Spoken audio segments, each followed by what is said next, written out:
सगळ्यात अगोदर तुम्हा सर्वांना गणेश चतुर्थीच्या खूप खूप शुभेच्छा. तर मी पटकन सिंपल आवरून निघले होते गणपती बाप्पांना आणायला. जसं की आम्ही सकाळी गेलो होतो तिथे अजिबात गर्दी नव्हती आणि आम्ही गणपती बाप्पा अगोदरच बुक केले होते, त्याच्यामुळे आम्हाला तिथे जास्त वेळ पण लागला नाही.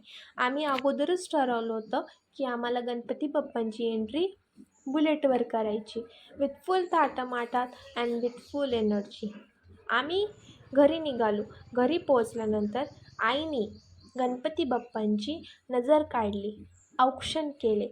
गणपती बाप्पा घरात आल्या आल्या एवढं पॉझिटिव्ह वातावरण वाटायला लागलं की बस. त्यानंतर आम्ही गणपती बाप्पांचं विराजमान केलं. हा हार मी गणपती बाप्पांसाठी घेऊन आले होते, का तर मला खूप आवडला होता.